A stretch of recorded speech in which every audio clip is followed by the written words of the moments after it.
What's up, guys? You're on Meet Your Boy for Life. I'm going to do something a little different. Being North Carolinian Panthers fan, I'm just going to show you my little breakdown on how I think the game might play out. Um, this is based on statistics specifically from the history between the Broncos and the Panthers from last year, and also the recent games, both week 8 and 9, which were the really huge games for both of these teams considering that they've never played each other, and how they played these two teams. And then you have the worst loss ratio, and then the greatest win, and the average point standing being the overall offense and the average points per game per team. So here's what I've actually came up with. I figured, okay, hey, based on the past, and these are just point margins or the win margins that they've won by, and I had to use this one in particular, the loss margin. I had to count that. But if you add all that up together, it would look pretty good for the Broncos based on the pass. It would be a 38-34 based on that pass, okay, between them two. If you took the odds, the 500 divided by 16, odds is saying, okay, their higher scoring team is 31 to 22. You know, it's obvious that the Panthers have a strong offense, and even though the Broncos has a good defense, they just have let go of too many points. And then you factor in the losses that they've had against the same teams, and in this situation, especially with the Colts, it's very important. And we're gonna come back to the Colts.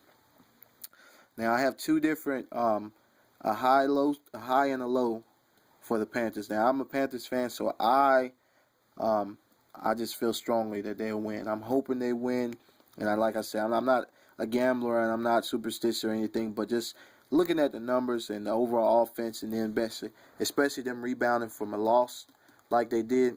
Now it takes us to these two games. Okay, when the Panthers played the Colts in week 8, you see the game. They won 26. I mean, the Colts had 26. Panthers won by 29, so that was the +3. Then you take that with the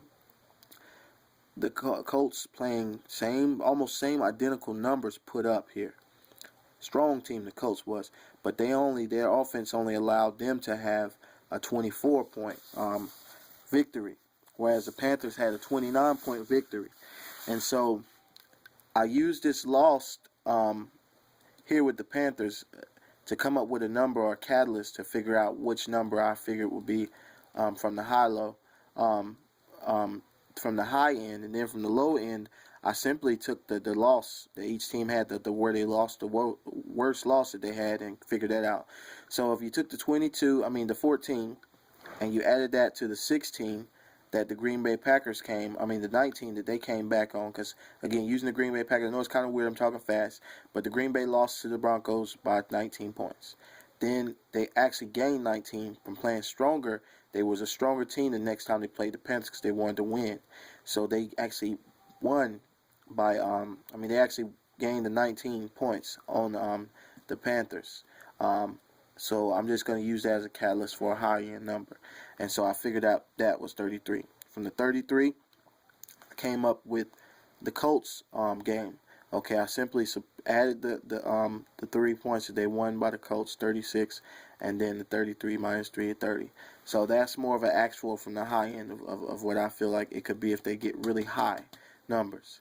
Now, from the low end standpoint, I simply took that same 3, which again is the main catalyst here, the Colts game, because this was a strong team. They both played, and I took their lowest loss.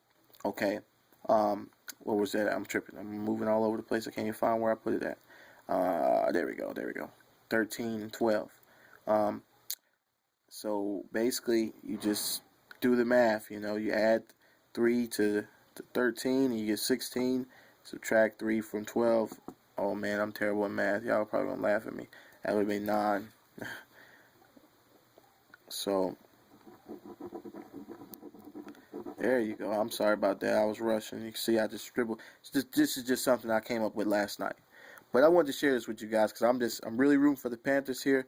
But again, you can't sleep on those Broncos. You cannot sleep on those Broncos based on the past, because the past, that defense shut down Cam. But now they're coming back strong in this overall offense. You can see the difference in the point standing. The odds is definitely in favor of the Panthers. But not even going with the odds, but just going with the simple fact that they beat the Colts and what they allowed them to what they won by them, and what they allowed for the Colts, which was only 26 points. And even it's funny, even if the Broncos played them in week 8, they still would have lost. So it's just one of those things. So again, this is just my assumption. Hey, share, rate, comment, subscribe. Tell me what you think. This is just some mumble jumble stuff that I put together real fast.